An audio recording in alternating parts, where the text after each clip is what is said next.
We've been in Malaga for just over 2 weeks now, and I've been kind of procrastinating finishing off this video because it's a little bit chaotic, but with some encouragement, or should I say accountability from you guys on Facebook and Instagram, I'm finally getting this done.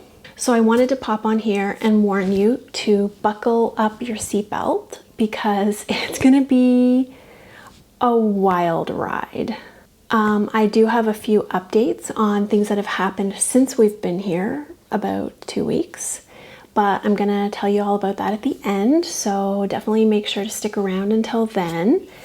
I'm warning you, this is going to be a long video, and I hope you can be patient and watch all the way through. I didn't film every part of our journey. Mostly you will understand why when you get into the video. Things were a little bit hectic and I'm not the best at pulling out my camera all the time, especially in public, but hopefully I can piece together the story well enough and fill in the blanks for you. So without further ado, here we go.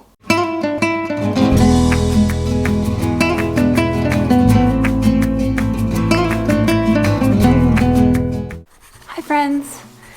It is the day before we embark on our big journey to Malaga, Spain. I thought it might be fun to share it all with you guys. Today we're focusing on packing up. We're at an Airbnb in Fuji, Nova Scotia, which is about 10 minutes from the edge of Halifax in Nova Scotia. And we've been here for about 3 weeks or so as of today. It's been officially 3 weeks since we moved out of our house. And it's been a beautiful place to spend the last 3 weeks. We're right on a lake in a beautiful neighborhood. It's super close to get to the local shopping areas, so you're kind of near everything that you need, but yet it's very peaceful and quiet, kind of a country feel out here, and there's some beautiful properties. The place that we're at is brand new, so it only was built in 2018, and it's been operating as an Airbnb since last July, so completely during COVID.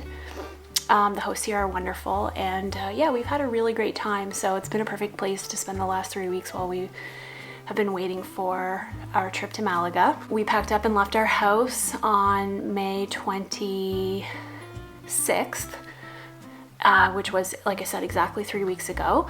And we put everything that we were keeping into storage, and we brought about 6 suitcases worth of stuff, thereabouts, plus a few extra things.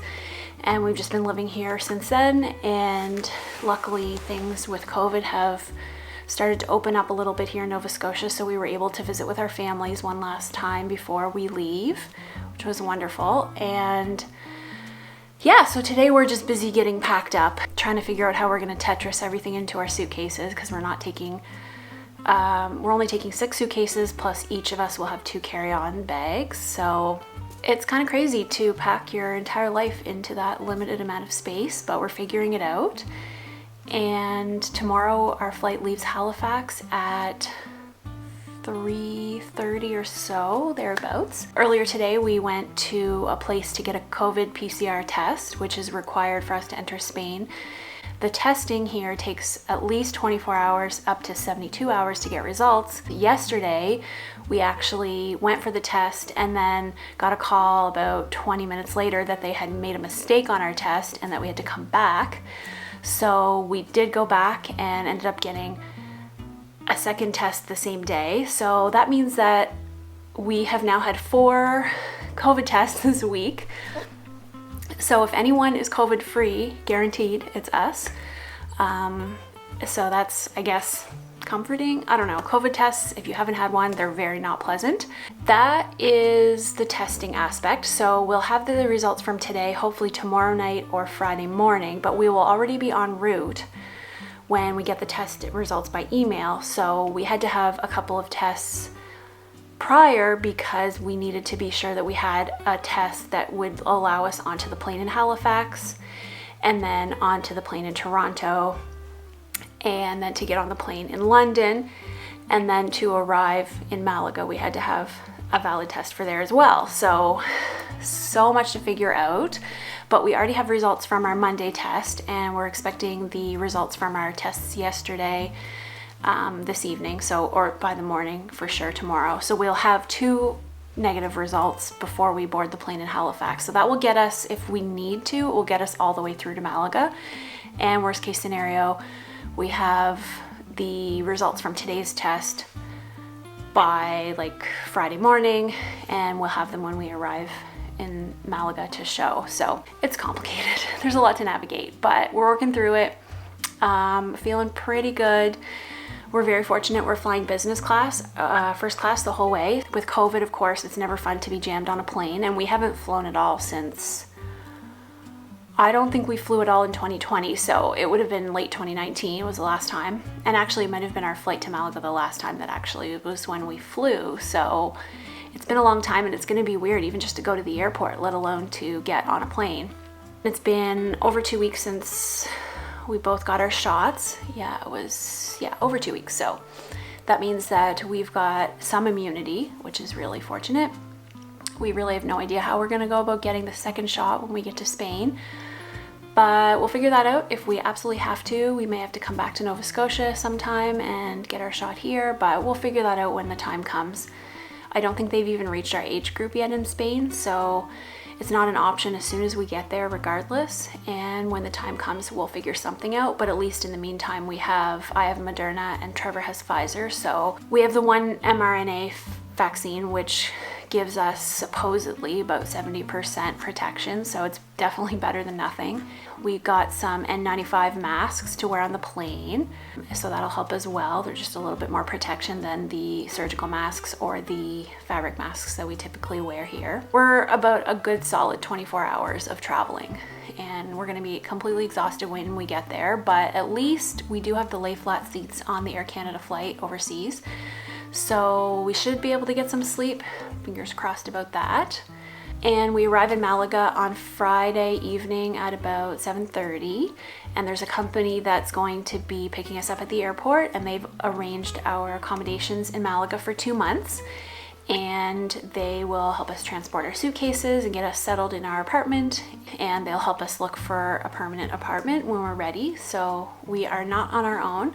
And there's also a different company that's been hired by Trevor's employer to help us with getting our identification cards in Spain, and also for getting bank accounts and any other kind of paperwork, logistical, legal things that we're gonna have to do while we're there. It's awesome because they will actually attend the appointments with us. They'll book the appointments, attend them with us, help with any interpretation that's needed for communicating. And I imagine that this company does this all the time, so they have contacts and ways to kind of push things through the system to make it go more efficiently. So we're very blessed that we're not doing any of this by ourselves, and it'll be a chance for us to get thrown into the fire and use some of the very limited Spanish that we've been trying to learn for about 1.5 years now. I don't feel very confident that I'm going to remember any of it when I'm put into the moment of heat, but I guess we'll find out. There's no way to know except to try it. And what we decided to do for packing is to lay out all the suitcases here in the living room,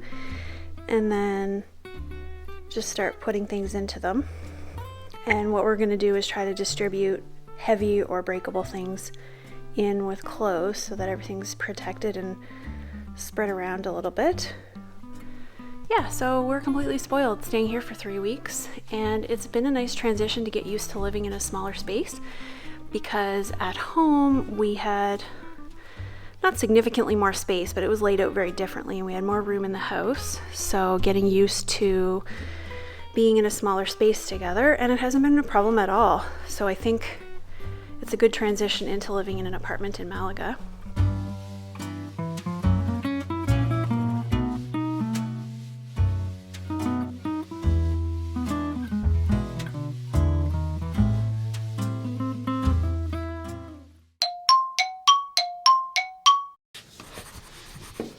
Hey, so I haven't updated you in a while, but right now we are sitting in the Sheraton Gateway at Toronto Airport. This is not where we were supposed to be. Yesterday went entirely out of how we thought it would. So we got to the airport in Halifax, and when we were checking in, they advised us that Spain requires a negative PCR or rapid antigen test 48 hours before arriving in the country. And we were told / researched and found out that it was 72 hours. So it meant that the test we had with us wasn't new enough to get us into Spain. And so the best advice the gate agent had was to fly to Toronto and get a test here at the airport, which in theory sounded fine, except that the testing facility, we were leaving Halifax at about 3:35, and the testing facility was only open until 6 p.m. Toronto time, and we were only getting in around 5, and the only available test was at 10 after 5. And we would have to pick up our baggage, go out of security, get our tests, and then check in again, go through security, and go to our flight. So there was literally no way for us to get our test yesterday in the Toronto airport before getting on our flight to London. So we had about an hour of panic attacks in the Halifax airport at the check-in desks. Trevor got on the phone with the travel agent in Spain and tried to work out a solution. We figured out that they actually had the same flight, Toronto to London and then London to Malaga, available to leave tonight, which is Friday, instead of Thursday. So after a whole lot of frustration especially for Trevor, dealing with the travel agent in Spain, we eventually were able to book flights leaving today instead. So we came to Toronto, we got a rapid test this morning, and now we fly out at 8:30 or so tonight to London, and then tomorrow we arrive in London, we're there for most of the day, and then we fly to Malaga. So all of that sounds easy enough, but oh my God, the stress. It was brutal, absolutely brutal, because we were under a time crunch, which it's usually like that when you're traveling, but we were sitting at the checkout or the check-in desks in Halifax, and there were 3 of us on the same ticket. So the guy Steven, who we're traveling with to Malaga, he was also on the ticket, and he arrived at the airport a little bit before us and was told the same thing about the testing, but he proceeded to check in to the Toronto flight at least. That's all that the gate agent could do, was check us in as far as Toronto. We couldn't actually check in for our London flight because she had to be able to see the correct test before she could proceed with the check-in. So he was told about the testing issue, but just went ahead and did the Toronto flight, which was absolutely fine. Like that was okay. Except that because he had checked in, we chose, once we found out about all this, we chose to not check in and to like regroup and see if we could figure out how we were going to manage all of this. And then we called the travel agent, and she was trying to see if she could rebook us for tomorrow and was having trouble accessing the reservation. Turns out it's because Stephen had checked in, which again wasn't his fault. It was just the reality of the situation. So once we figured that out, it was like half an hour later. So he had to go back to the desk, ask them to I guess check him out is what they called it, and put his bags aside so that they didn't get loaded onto the plane just in case.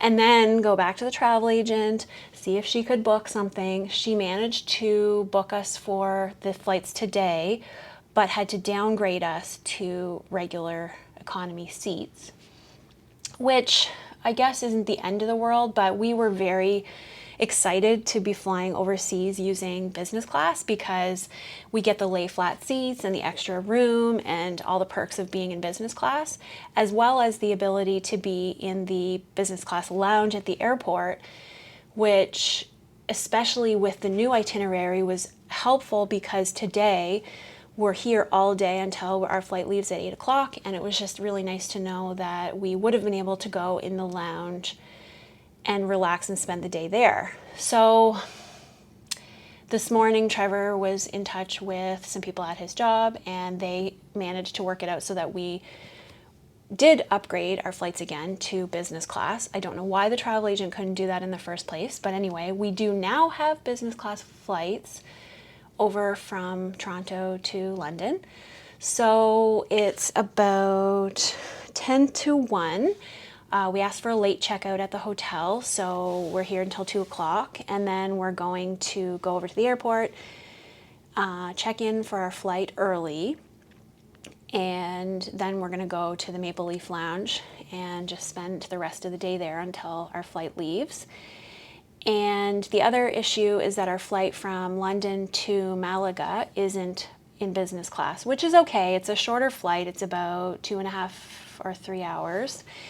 And we can manage that fine without being in the bigger seats on that shorter journey. That's okay.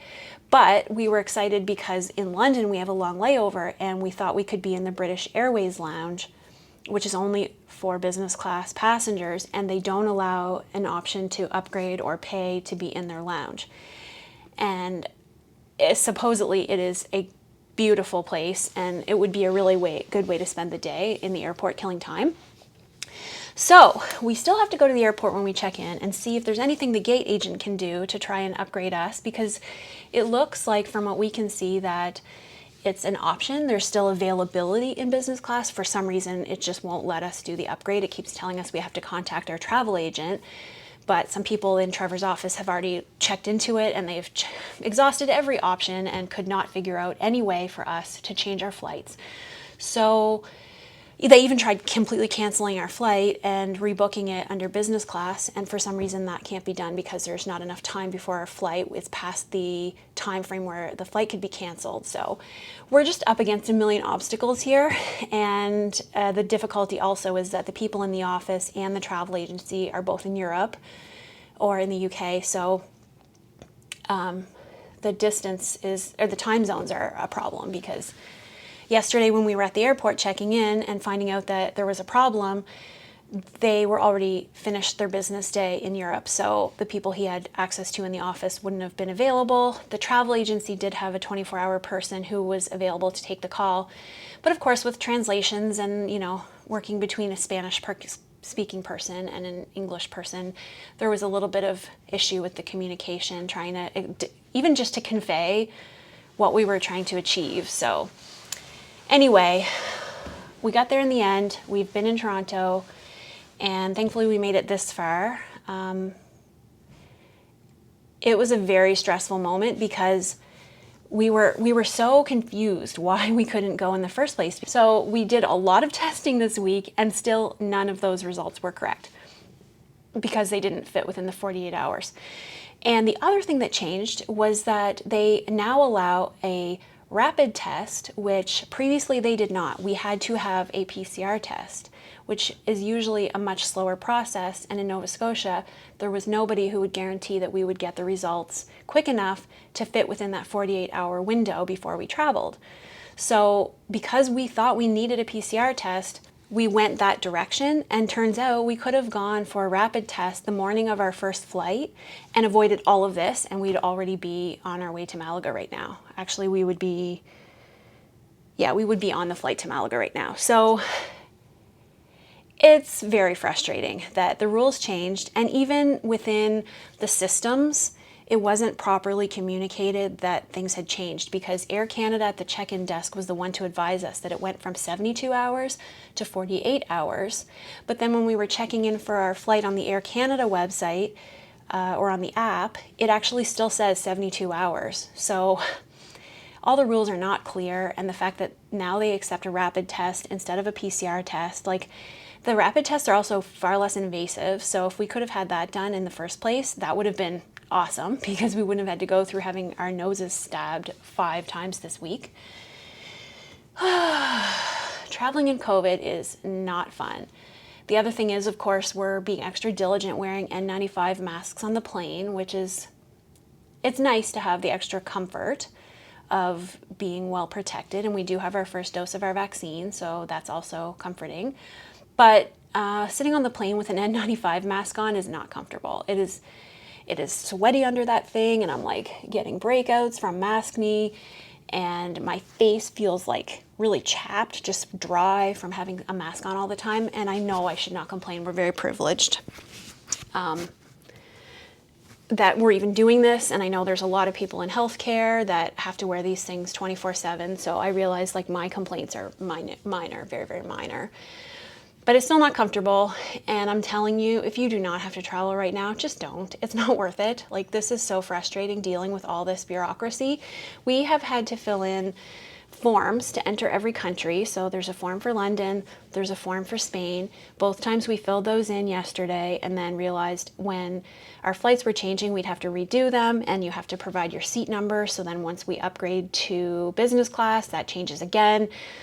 Checking in for flights. I feel like we've spent half our day this past 2 days just filling in forms, checking in, entering data, putting in our passports, booking tests, logging in on websites to get the results from tests. Like, oh my God, it's just keeping track of everything. It's confusing. And I have so many emails in my inbox with boarding passes that are no longer valid and test results that won't even get us anywhere anymore. And I feel like it's so easy to get confused, and when you get to the desk trying to find the right piece of information to give them or the right QR code. Yeah, so the moral of the story is, if you don't have to be traveling right now, especially overseas, please don't. It's not time yet. There's still too much COVID around. There's too many rules, too much bureaucracy. If it's not essential, just don't, because this is really frustrating. And even just navigating the airport where we have so much extra time today, we were in the hotel and we were just dying to have something cold to drink. And we really wanted Starbucks, and there's a Starbucks in the terminal, but it's restricted right now just to people that are arriving because they're doing arrivals COVID testing.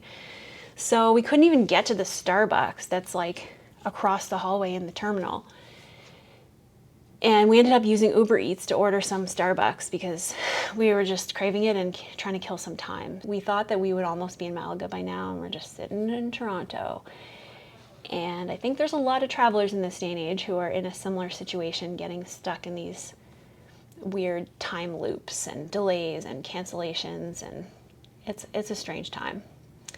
But the good news is this morning we went for our rapid test and we're negative, thank the Lord, because we were all kind of worried. Our hotel is old. It's very old, and they're working on renovations now, but the air system in here, I don't know if it's because of COVID for safety of like transmission or between rooms or something, but the air is on very low.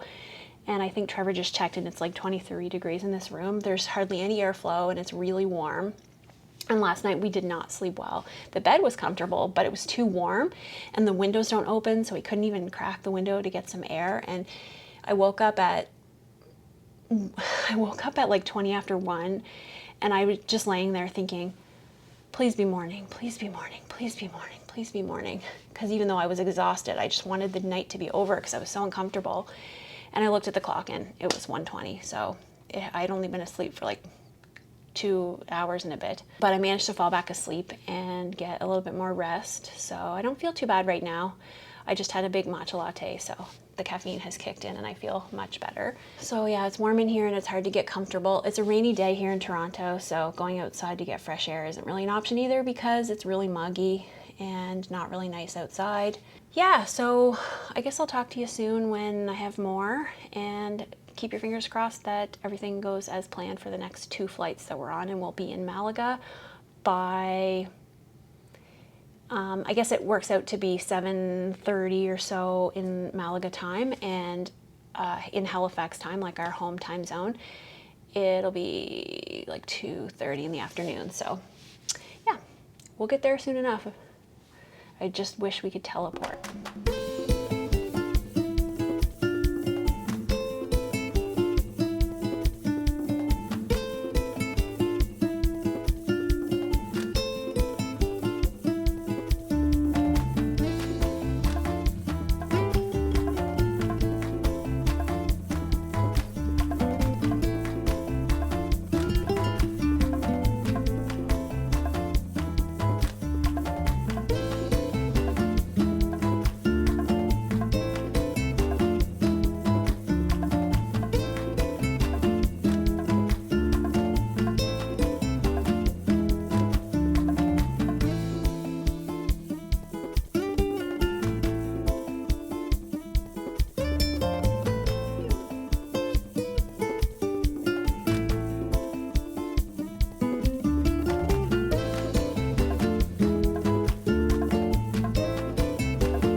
check out how cool this seat is. We're in the lay flat seats in first class.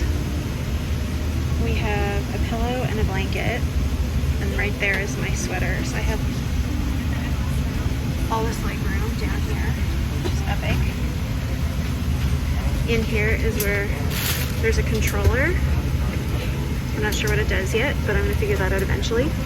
And these 3 headphones that plug in, and they appear to be noise canceling, which is really awesome. And I can stow my stuff in here. The seat lies flat completely, and you get this cool quilted seat cover. Oh, it's warning me I need to put on my seatbelt. I cannot even believe right now what is happening. This is so cool.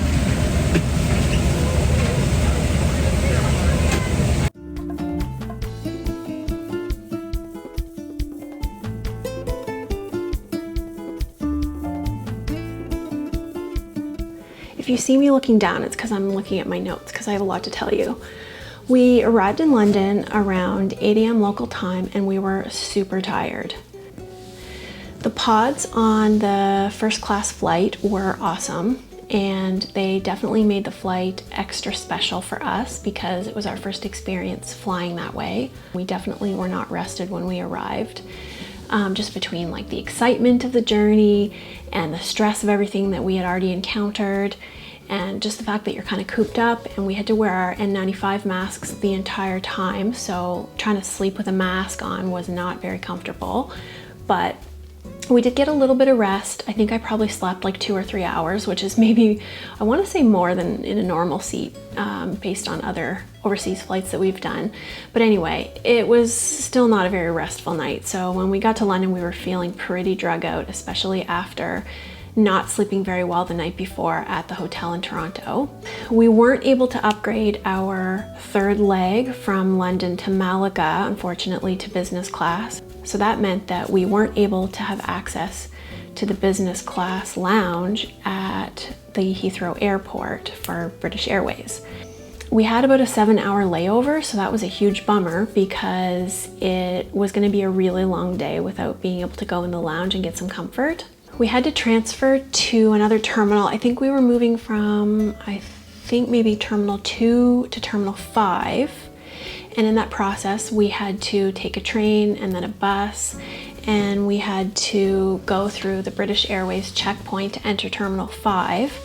And we ended up having to see a gate agent there who had to go through all of our paperwork.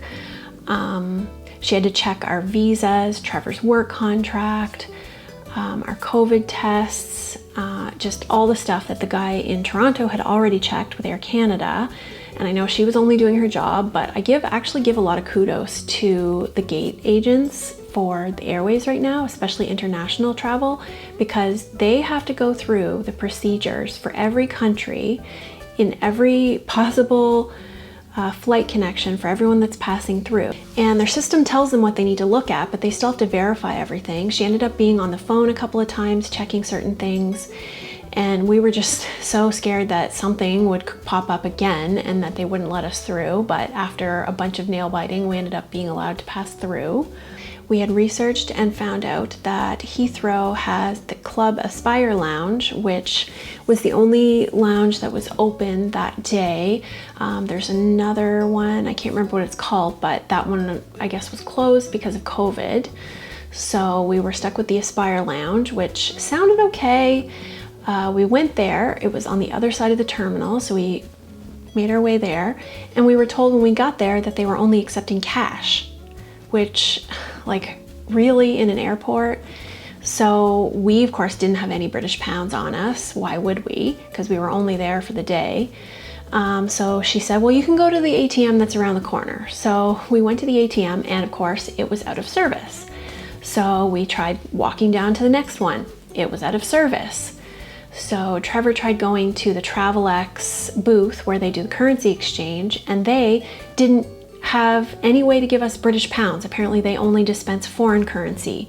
So there was literally nothing we could do to get cash to be able to go into the Aspire Lounge, which was like so frustrating.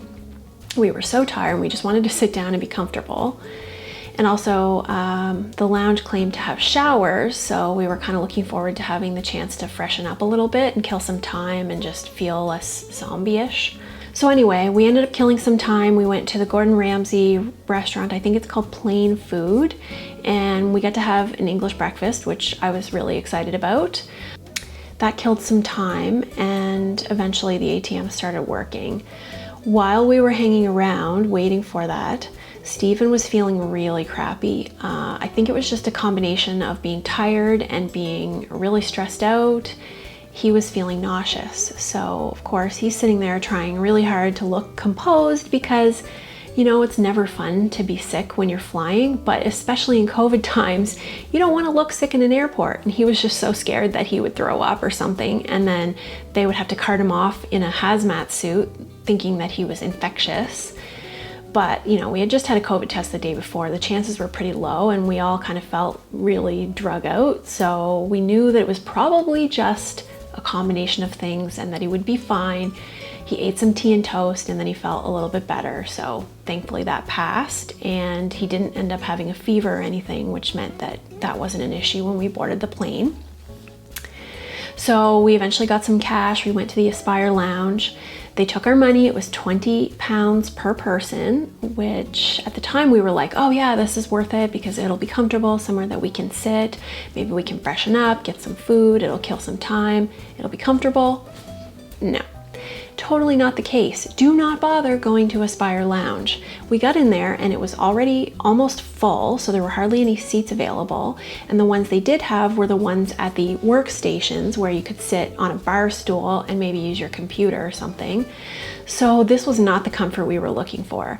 And we didn't see any showers to speak of. I think that it was an extra charge and we had to ask for it, but we didn't do that because we didn't want to have to pay yet more money. They had food available, but you had to order it, and it was a very small menu. The food was pretty limited. So yeah, I definitely don't feel like we got our money's worth. I would not bother with the Aspire Lounge. It was basically just a glorified restaurant in the airport that you had to pay money to get to. If you were going to eat more than 20 pounds worth of food and drinks, like if you were having alcoholic beverages, which they did include, maybe it would be worth it, but in our case it certainly wasn't. They did have some comfortable seats available, but they were used because it was quite busy in there. As far as all the other amenities, we didn't see any evidence of reason to actually use this lounge, so word of advice, don't bother. Maybe if the other lounge is open, not the Aspire Lounge, it might be worth it. And maybe in non-COVID times, they would have more available, more amenities in the Aspire Lounge, but definitely wasn't worthwhile when we were there. Eventually the time passed, we boarded our flight, and away we went to Malaga. So right now we are in the van. We just got to Malaga and we met up with Belinda, who met us at the airport with the driver, and we filled the back to the brim with our suitcases. And I have to admit, it was one of the most stressful things ever, but we're finally here and we got all of our luggage, no problem, almost no problem, but I'll tell you the rest of that story later. And yeah, I feel like this isn't even real yet, so it'll sink in eventually, but I've got so much more to tell you because so many things happened on this journey. But yeah, we're here. It's insane.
guys, so we're here. We checked into our apartment. Belinda of Landing Malaga met us at the airport. That's a firm that Trevor's company hired to meet us there, and they arranged the apartment that we're in. So they brought us one of them brought us from the airport in a massive van and brought us up to the apartment. And the elevator in this building is basically big enough for one person and one suitcase. So it took quite a bit of finagling to get all the bags from the van around the corner. Actually, not around the corner, it was like 2 blocks away. It was the closest that he could get to the apartment, just because a lot of these streets are pedestrian only and they don't allow vehicles over a certain weight. So we lugged, there was, I guess, there were 6 of us that lugged the 9 pieces of luggage plus our carry-on, and we got it up to the apartment. Steven's upstairs. Steven is the guy who's traveling with us that is also in the same building on the 4th floor. We're on the 1st floor. And so we got our bags, we signed a paper with the owner, and it is now 9:30. And you might hear noise outside because we have the terrace doors open, but I'm just here making a quick video on my phone because I feel like I need to capture this moment because it's so surreal. The place is really cute. It's pretty small. It's compact. Like, this is a European apartment in the city center, so oh my god, I'm so tired. I don't even know how to convey everything that's going on in my head because we've been traveling for 48 hours. And we sat in the London airport for 7 hours today. Thankfully, our flight from London to Malaga was only 2 hours and 15 minutes, so it didn't take too long to get here. But after sitting around the airport and having an overnight flight last night, our body clocks are just so messed up. Our bodies actually probably think that it is still like late afternoon, but we went from Atlantic time to Eastern time to GMT and now to whatever the time zone is in Europe. I don't even know. Oh, anyway, I'm rambling now. I don't even know what to say, but maybe I'll give you a little tour around. There's a kitchen that's fully equipped, and Ana and Belinda are so great. Like, they're just lovely, and they left us with a really nice platter of fresh fruits and veggies, and they put lots of food in the fridge. It's all decked out for us, so we have lots to snack on and things to cook to keep us fed for the next little while until we can figure out groceries for ourselves. They even left a little care package in the bathroom with toothpaste and body wash, new toothbrushes, etc., which is awesome because it's like already 9:30 and Trevor just hopped in the shower and he didn't have to worry about digging out his toiletries from one of the suitcases, which we don't even know which suitcase all that stuff is in. So it's really great that we just walked in and had things that we could eat and clean ourselves with without having to dig through everything. Yeah, the terrace doors are open and there's people on the streets and it's the hustle and bustle of Malaga, and it just gives me energy. Like, we were expecting, and as exhausted as I am, I said to Trevor, I feel energized. I have a second wind because this is all so exciting and it's real and we really live in Malaga now. And like, I didn't expect to get emotional, but oh my god, this is actually happening now. Like, we live here. We're in this apartment until up to the 18th of August. We have 2 full months here. And Belinda and oh god, my nose is so stuffy from having a mask on for like pretty much 48 hours straight, other than when we were eating for little breaks here and there. Yeah, so Ana and Belinda of Easy Landing will help us find our permanent home, so our next apartment, and get a lease and everything. So that'll be the next thing to tackle, but for now we're gonna take a shower, get cleaned up a little bit, and just go out and walk around a little bit. And Steven's never been here before, so this is his first foray into discovering Malaga. And since we have been here and we're familiar, even though it's been like almost 2 years since we've been here. We do know our way around a little bit, so we will play tour guide. We're not going to go too far tonight because we're just really exhausted and we need to get to bed. But we'll probably go and find supper in a restaurant somewhere and just sit on the patio and relax and soak it up. And then hit the hay and try to get a decent night's rest. Monday morning, Trevor is off to the office and his company is doing some welcome things this week, and he's got lots of meetings. Like, he's straight into the busyness of his job, so it's important that we get a decent rest tonight and tomorrow night so he can be semi-rested. I don't know with jet lag how that's gonna actually go, but we have to try at least to be rested for next week so he can do his job. And I will have lots of time to unpack and get settled and explore. So yeah, this is so bizarre. I can't even explain it. Welcome to our home, our temporary home. So here we are in the entranceway. A nice little entry table, and then we have a dining table with 6 chairs. And straight ahead is the kitchen. And it's pretty small, but it's got everything we need. A full-size fridge and freezer on the small side, but this is European living, so we gotta get used to this. But we can make it work. It's got a decent-sized sink. We have a dishwasher. Yes, that is crucial. Here's our laundry. So I think it's just a washing machine, but we'll have to figure out how to work it. I think here they tend to just hang out their laundry to dry. This beautiful basket of mostly local delicacies or Spanish treats that they put together for us, which is awesome. And then over here is a couple of things just like to get us started for groceries. And there was some stuff in the fridge as well, so that'll keep us fed for the next day or two until we get groceries figured out. So I'd say we've pretty much got everything we need to get started here. This is what I would call the second bathroom. It's very small. We've got this tiny little shower and a toilet and a sink, so it's definitely functional. So from the kitchen, we're going to the to the right of the entrance, and this is our living room. So we've got these 2 comfy couches,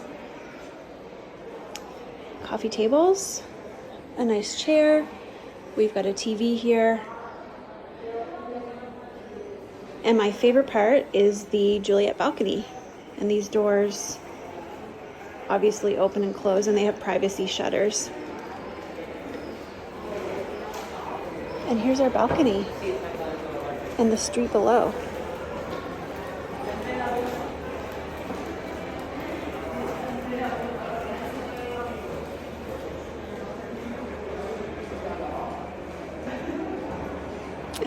Oh my God, this is so cool.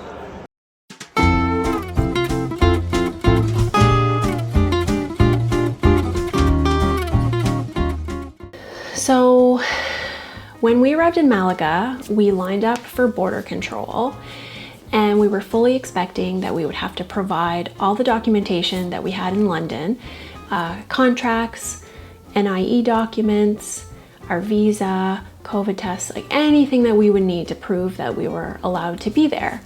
Well, I don't know, maybe it's just the Spanish way, but we got to the border agent and he looked at our passports, he scanned it, he probably looked at the visa, although I don't really know because he was inside a little booth. He stamped our passports and off we went. So that was awesome. We were really stressed out thinking that entering Spain would be a bit of a slog. And actually that was the easiest part of the entire journey. So I don't know if it's because all of the other agents with the airline had already done all the due diligence. Anyway, that was like actually the easiest part. We had to line up to show our COVID form, which was basically something that we had filled out on an app that gave us a QR code. So we had to wait in the line. It was really crowded and hot. There was a lot of people backed up. There must have been a couple of different flights that arrived at the same time. There was no social distancing whatsoever because it was one of those like bank lineups. And so if you're standing here and there's someone on the other side of the rope, you're not 6 feet apart, and nobody was distancing from the person in front of them. Which turned out to be just the beginning of us learning that in Spain they don't seem to really social distance, at least not anymore. Probably earlier on they did, but these days not really a thing here. I think they still recommend that you do, but people just don't really. So we got to the front of the line. They, I think, were radar checking temperatures, and they asked for the QR code, which they scanned, and off you go. They were spot checking people to see that they had their negative test. So Trevor did get selected and he showed his test, and that was all they needed. I don't know how many tests they were checking, but I'm guessing every probably 5 or 10 people they would randomly check somebody just to make sure that they did have the documentation that they needed. But for everyone that didn't get spot checked, it was totally the honor system, because we could have put anything on that form and they weren't looking at the information. So we stressed out so much about having those forms filled in correctly, having the right seat numbers and all that perfect information. And in the end, it didn't really mean anything. You know, there's a chance that we could have gotten caught if it was wrong, but it was just really frustrating to find out how little any of that actually mattered. We carried on to the baggage carousel, and our bags were thankfully tagged as priority because we had the first class flights from Toronto from Air Canada.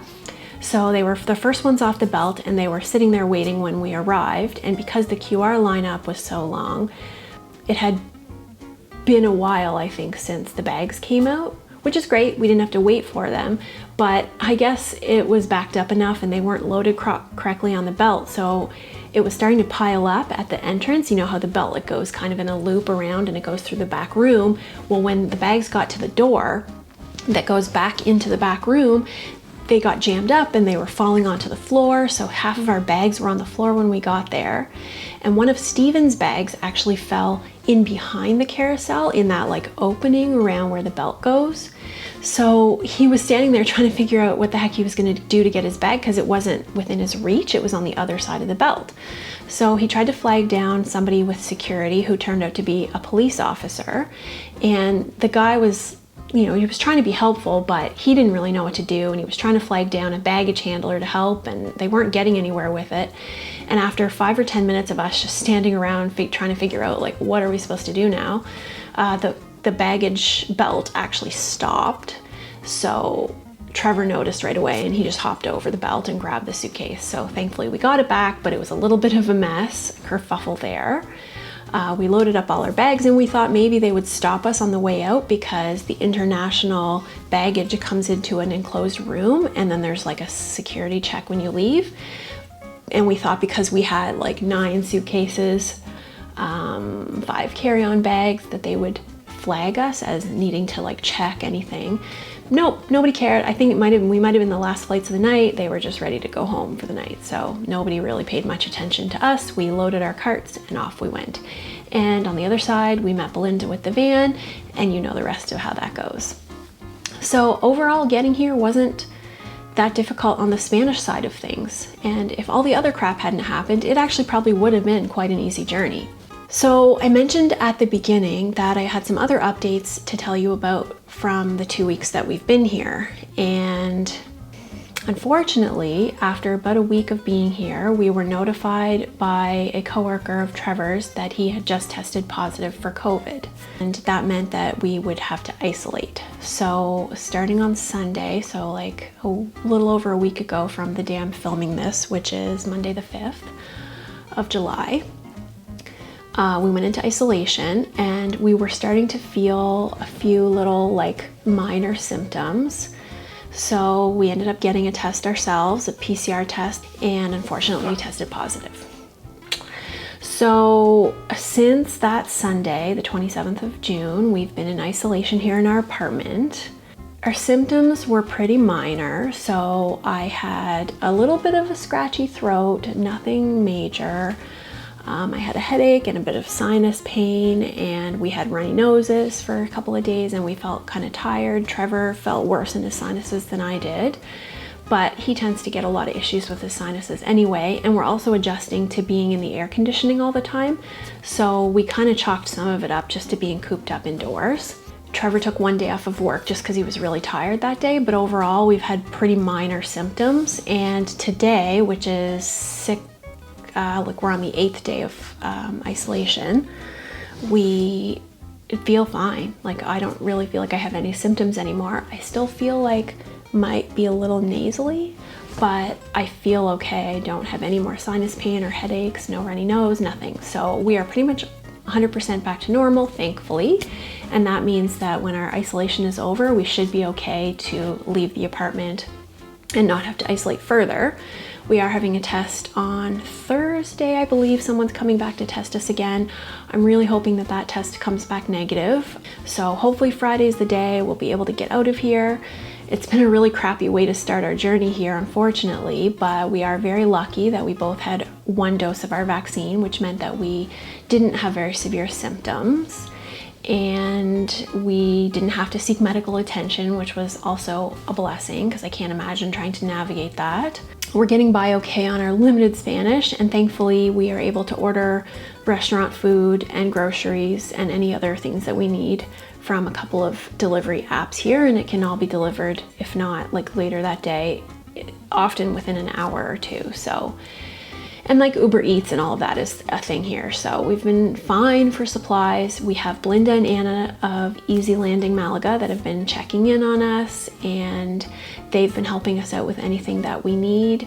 So overall, we're doing good. It just really sucks being cooped up, and we are in a much smaller place than we're used to. So it's hard, but we're lucky that we do have the 3 Juliet balconies in our apartment. So while it's not the same as being outdoors, we can open the doors to get fresh air, and we can kind of step out on the balcony and look around and just see the world outside. And actually, in some ways, it's been kind of fun to stand there and watch what's going on in the street below. Like, it's so fascinating to see things from a bird's eye view. Thank you so much for watching all the way to the end. I know it's been a slog, but it was a slog of a journey, so of course I couldn't explain it any other way. And I really appreciate your interest in learning about our journey, and I hope you'll stick around for future videos. Once we're out of this GD apartment, I would love to make some more videos to tell you all about what life in Malaga is like. So I invite you to subscribe to my channel if you haven't already, and hit the bell to get notifications when I upload more videos. And thank you so much. I will see you in the next video. Adios, amigos.